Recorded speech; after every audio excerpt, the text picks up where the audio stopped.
When I review a game, I have two primary goals: to be as thorough as possible and to see the credits. While I did complete two playthroughs of Dishonored 2, I failed to be thorough, resulting in what I consider to be a subpar review. I tried not to make this mistake again with games like Fallout New Vegas and Alpha Protocol, both of which to me were better quality pieces. I went into Yakuza 0 with the same mindset.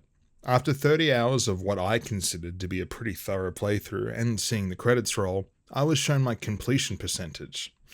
That number was 12%. I had completely failed and hadn't even come close to seeing all the game had on offer. I would say that the game itself is partly to blame here, because there is a specific way that it wants to be played. Yakuza 0 is a game that I massively enjoyed, and it brought my completion rate up much higher since seeing the credits, but I can't help but feel that I played it the wrong way. That's okay, there's another 10 plus games for me to play through, and the lessons I've learned from Yakuza 0 will stick with me throughout. Before I get too ahead of myself, I should probably introduce the game to you. Yakuza 0 is an open-world beat-em-up game that brushes up with being an RPG. In it, you play as dual protagonists Kazuma Kiryu and Goro Majima, who are both members of the eponymous Yakuza. The story of the game is a crime drama, and while both leads are members of the Yakuza, neither character is a villain or even bad people in general. Sure, both solve 99% of their problems with their fists, but both, at least in this game, are relatively pure of heart.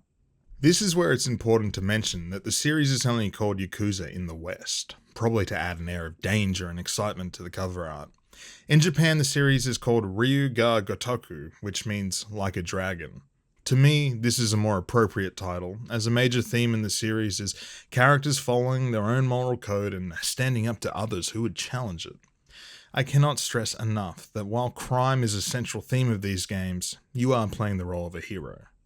When you're not using your fists to bring down crime families or solve problems out on the street, you'll be engaging with one of Yakuza 0's many side activities. There's bowling, there's dancing, there's karaoke, there's pool, there's darts, there's catfight betting, there's cabaret management, well, you get the point. The list goes on. The Yakuza series is famous for its offerings of side activities, and this game doesn't disappoint on that front. The issue that I ran into, though, is that none of them were half as interesting as the main story and the combat itself. I'll talk more about it later, but the story of Yakuza 0 is an enthralling crime drama with a real sense of urgency to it. The last thing I wanted to do was play real estate manager or race pocket cars. I wanted to see where the story was headed. The story is balls to the wall and well produced, while the side content is slower and typically not voice acted. It's cool that the game has all these mini-games, but just because they're there doesn't mean I want to do them if I don't have to. I tried though. I tried every activity, and when I felt like I got the gist, I would just go back and do the story, never to attempt that mini-game again. This was my mistake. It turns out, a lot of the side activities are quite enjoyable if given enough of a chance, and more importantly, a lot of stuff is unlocked by completing them. I should quickly outline the different categories of things there are to do in Yakuza 0. There are main missions, things that advance the overarching plot of the game. Then you have sub-stories, which are, as it sounds, short stories that, while lower production than the main missions, can be just as entertaining. Then you have your activities/minigames. Just playing the game naturally, you'll come across about half of the sub-stories that are on offer, but a lot of them are hidden behind non-essential activities that I didn't have much interest for during the main plot. Again, this is all because the main story is so engrossing that going around trying every different food place available didn't particularly interest me. So, as I said, this led me to the situation of having seen the credits of the game, but only completing 12% of it. Mind you, that 12% was made up of the most interesting content the game has, but I could hardly call it thorough. I decided to really buckle down and see as many sub-stories as possible before I called it a day with Yakuza 0. The problem is that without the main story to keep me going, all I had left was the grind. This is what I mean by Yakuza 0 wanting to be played a certain way. This game is an all-you-can-eat buffet, and it wants you to have a little bit of everything on your plate at all times. After you beat the game, you can go into what is known as Premium Adventure Mode, which is essentially just free roam. You can go around cleaning up all the content you missed without actually going into New Game Plus. So, I looked up a completion guide and got to work. The problem is that means eating only one food at a time at an all-star restaurant. I quite disliked the cabaret minigame at first, but after giving it a proper chance, I grew to enjoy it. That doesn't mean that's what I want to do for the next 6 hours so I can complete the cabaret sub-story and see all the content there. The same goes for the real estate management and pretty much every other side activity. I strongly believe that I made a mistake by rushing through the story and should have taken it slower. I now understand that this is the way these games want to be played, and I will not make the same mistake for subsequent games. I know that was quite the rant to front load into this review, but if there's one thing I wish I knew going into it, it would have been that this game is so much more enjoyable being played from this angle. Something that I googled time and time again while playing this game was, when can I move on to the next game? And by far the most common answer was, when you've completed all the sub-stories. Personally, I don't agree with this answer. While many of the sub-stories are worth experiencing, there are quite a few slogs in there too, namely anything associated with a side activity. There is an unbelievable amount of stuff to do here for a completionist, but for the love of God, understand that there are another dozen of these games to play, so don't burn yourself out here. Yakuza 0 and the series as a whole is one of those things that people tell you gotta play. With like a dozen games in the series and many an anecdote of those who've experienced the whole thing, it feels like a must-play. Yakuza 0 has an overwhelmingly positive score on Steam, and you'd be hard-pressed to find someone to say anything bad about it. Over the years, I've taken 4 run-ups to get through the game, all attempts ending around the 10-hour mark. I'm glad I finally experienced it to the end, completing the main story and most of the sub-stories. If I was a teenager strapped for cash with only one game to play for months, this game would be a godsend. Anyway, enough of that, let's get into what makes the game special. Something I really enjoy about this game is, at its core, it's a JRPG about grown-up characters doing grown-up things in contemporary times.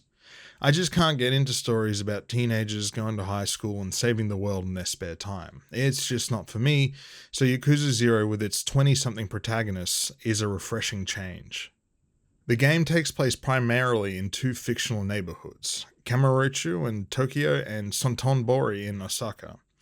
Clearly more work went into Kamurocho, which makes sense as it's the most reoccurring location in the series, but Sontonbori is impressive. They're both entertainment districts, filled with eateries, nightclubs, and recreational centers like arcades and batting cages. Neither location can be considered large by open world standards. In fact, they're quite tiny, but they are dense and full of life. Pedestrians flood the streets, and the game cycles between day and night, giving the locations a feeling of being real places. The game includes a frankly absurd amount of product placement, but as most of the brands are Japanese, it adds to the feeling of realism rather than feeling cheap and corporate. The brands that Westerners can recognize are mostly just the different spirits you can drink at the bars, which all come with a little spiel about the drink's history from the bartender when you order them. The neighborhoods you're in are explored entirely on foot, which means after a while you start to get a real feel for where you are. I never got to the point where I wouldn't need to pull up the map to find certain locations, but by the end I was able to recognize landmarks and use them as reference points. While the map is pretty tiny, you can use taxis to get around quickly. There are 2 forms of currency in Yakuza 0, yen and completion points. Both are earned in similar ways but are used for different things. Yen is from completing quests, defeating enemies, and by running your side businesses. It's used to buy things such as health items and equipment, as well as being used to upgrade your character. It can be thought of as your money and experience combined. Completion points, on the other hand, are awarded for milestones, like in-game achievements. Stuff like defeat 100 enemies, try all foods at a restaurant, or get a high score in a minigame. These are also used to upgrade your character, but in different and more meta ways. For example, giving you more sprinting stamina, awarding more money when you defeat enemies, or giving you a new cosmetic upgrade for your side businesses. This is a pretty decent reward system. There is no shortage of things to spend your yen and completion points on in Yakuza 0, which means you'll always have something to look forward to unlocking. But at the same time, means a lot of the fun upgrades are locked behind massive grinds. Yakuza 0 is a massive grind. Depending on who you are, this could be a good or a bad thing. I sit somewhere in the middle. I love how much stuff there is to unlock, and I love knowing that basically anything I do in the game will be rewarded with new abilities and perks. But a lot of the stuff you unlock isn't that interesting, or should have been given to the player from the very beginning. Now, that's okay though. As I said, you really should stop playing this game once it stops being fun, like any game. But this game in particular, because it's an all-you-can-eat buffet, and you'll most likely get full before you unlock everything. The meat of what you'll be doing in Yakuza 0 is fighting, which is by far the most enjoyable part of the game. For the most part, the combat follows a standard light attack into heavy attack formula. Think X, X, X, and then Y! You have a button for guarding and a button for dodging, as well as a separate button to hold to lock onto an enemy. For a beat 'em up, Yakuza 0 has impressive depth with a lot of variety in how you dispatch enemies. Both main characters have 3 distinct fighting styles and 1 secret style that is unlocked by completing their side business. There are also dozens of weapons that your character can equip, as well as items in the environment you can utilize. Somehow, I had missed that weapons could be used in battle. I thought they were only used for like stat bonuses, which I thought was strange, but I thought to myself, hey, it's a strange game. It wasn't until after I'd finished the main story that I figured out how to equip them in battle. Big duh from me, and I wish I realized sooner. The styles all play quite differently from one another, and while some styles seem clearly better than others, the game isn't punishing enough that you must play it in the optimal way. My first impressions of the combat was that it was fun and impactful, albeit a little clunky. This changed as I unlocked more moves and harnessed a better understanding of the strength of each style. Something else I wish I'd realized sooner was how important it was to visit each style trainer. After committing a certain amount of yen to different fighting styles, you can go see your trainer to unlock new moves. This is taught to you pretty early, and enough time had gone by that I'd just forgotten to do so. Don't make the same mistake, as the moves they teach you open up a new level of player expression in the combat. Fighting does err on the side of being repetitive. You will fight hundreds of dudes in this game, and there isn't a great deal of variety on how you need to approach them. There are normal dudes, heavy dudes, dudes with weapons, and boss fights, and they're all typically going to be dealt with in the same way, by relentlessly spamming moves and beating the shit out of them. Yakuza 0 is in a weird place in terms of difficulty, as to make the game truly difficult, you need to limit your use of health items. Health items are plentiful and cheap, and while this hurts the difficulty as a whole, I think it's ultimately a good thing. I played the game on hard difficulty and found most encounters to be pretty easy, even without spamming my health items. What having plentiful health items meant for me is that I could smooth out any difficulty spike the game threw at me, which was nice because it meant that I could see more of the game. Overall, I really enjoyed the fighting in Yakuza 0. This is a game that has random battle encounters while you're out in the world, and this is probably the least annoyed I've ever been to be caught up in one. While I did say earlier that this is a pretty button mash heavy game, there is a sense of mastery to it. The more you play, the less button mashy and the more expressive the game gets. The game offers something called climax battles, which are essentially challenge rooms. You'll get different goals, limitations, and enemy compositions that are designed to test your combat skills. They get tough quick and aren't exactly my cup of tea, probably because when I want more Yakuza combat, I'll just move on to the next Yakuza game. Yakuza 0 is a dual protagonist story that is broken up into chapters, switching you back and forth as the game goes along. The first character and series protagonist, Kazuma Kiryu, has been framed for a murder he did not commit. Realizing this will reflect poorly on his mentor, a high-ranking Yakuza official who is in jail, Kiryu decides the only way to redeem his mentor is to leave the Yakuza and find the real killer. This all gets a bit Game of Thronesy as we learn about the different players making different moves. It turns out that the place Kiryu supposedly killed a man was a small vacant lot in the middle of town. This stirs extra drama in the Yakuza leadership as this lot is needed for a development project of the entire district. It's the last piece of the puzzle of the Yakuza fully owning the area. The trouble is, the owner is missing in action and no one has any idea where to find them. Kiryu as a character is a pretty straightforward guy who has strong convictions about honor and right and wrong. He's a little bland overall, but as he's constantly getting himself into wacky situations, he's a great straight man. He feels a little bit Goku-coded to me, just without the whimsy. He's a tough guy, probably the toughest guy in town, and he's more than happy to put anyone into their place if he feels they have committed a wrong. Then we have our second protagonist, Goro Majima. Like Kiryu, Majima is another man of the Yakuza who's been forced into a sort of exile. Majima was a part of an attack on another Yakuza clan which landed his sworn brother in jail. Majima was captured and tortured by his Yakuza family, eventually being let out under the supervision of a man named Sagawa. Majima has been charged with running a cabaret venue, hoping to earn enough money for his superiors to buy his way back into the Yakuza. Majima intensely resents having to be a buttoned-up civilian and repressing his true self, so when he's offered another way back into the Yakuza, he accepts it without hesitation.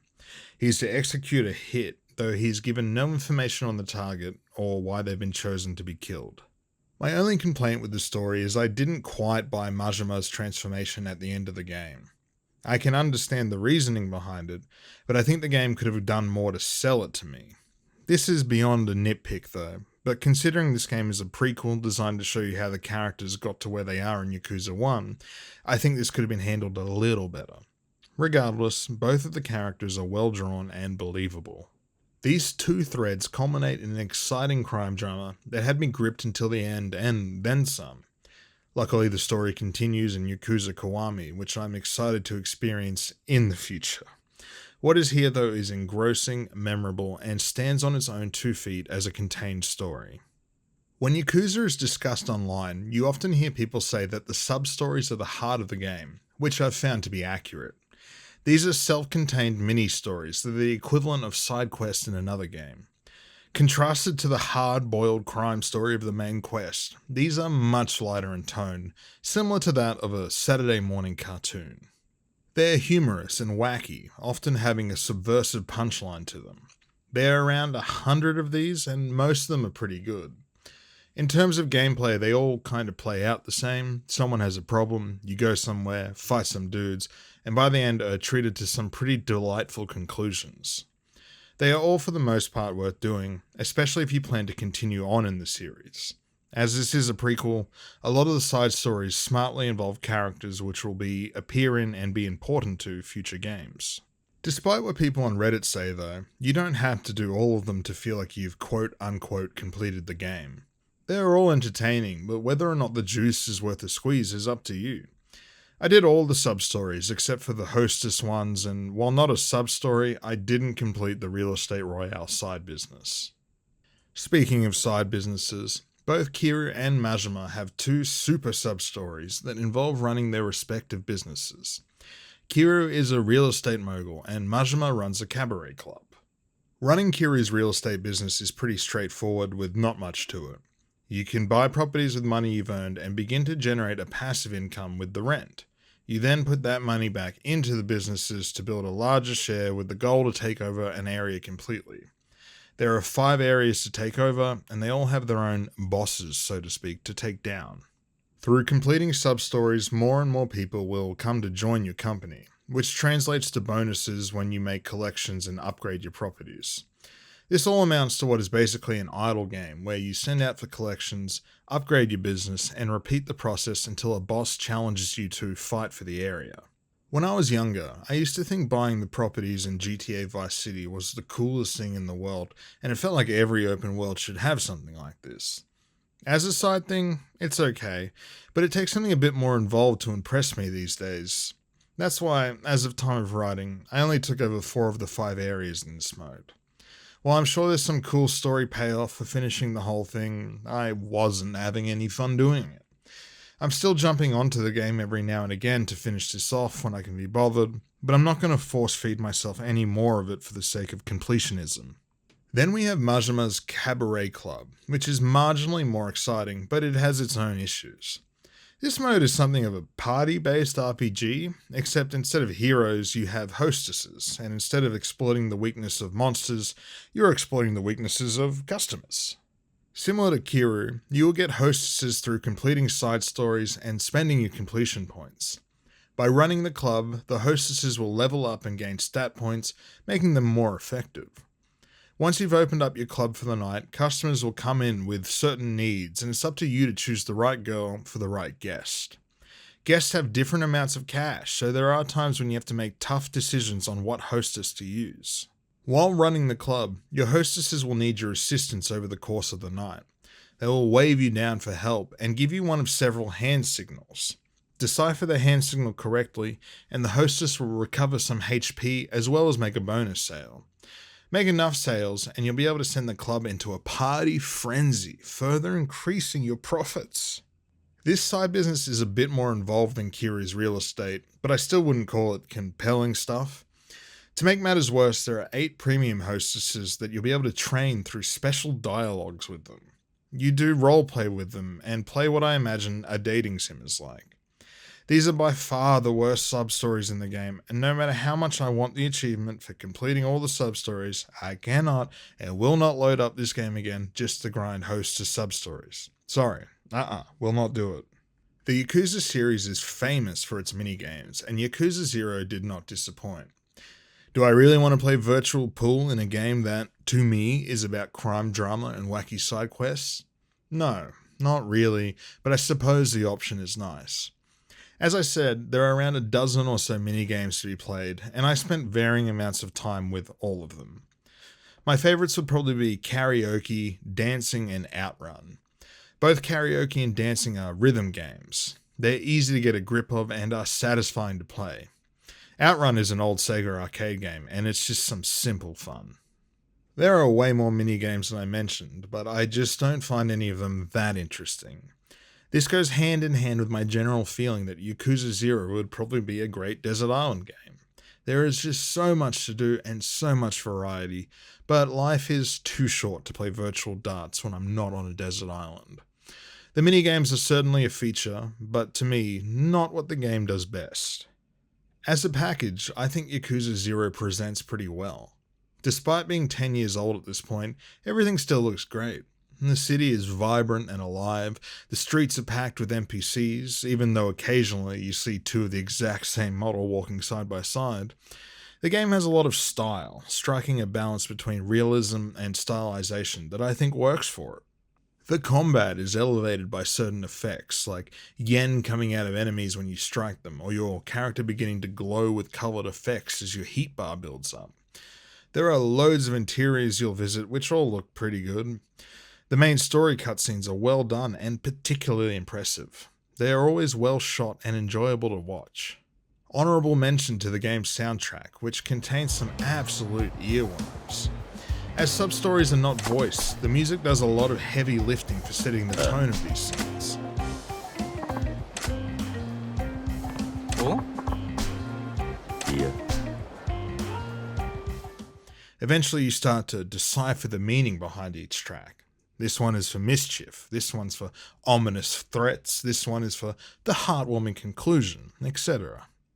While my play clock says something like 61 hours, this isn't my first time trying to get into Yakuza 0. I've done the first 10 hours of the game several times, and I'm very happy that I managed to push through this time and see everything this game has to offer. While it's not all A-grade stuff, the game as a whole is a fantastic package that I'd recommend to anyone. After calling it a day with this game, I immediately moved on to Yakuza Kiwami, but after a few hours spent with it, I've decided I'm Yakuza'd out at the moment. I did envision myself playing through the whole series and doing one of those batshit insane 6-hour videos like Noah Caldwell Gervais or Patrician TV, but after finishing only one Yakuza game, it became abundantly clear that that wouldn't be healthy for me. I look forward to continuing this series at a healthy pace, and maybe one day I'll be allowed to play Infinite Wealth I bought when it was on sale last. Thank you all for watching, and I'll see you next video.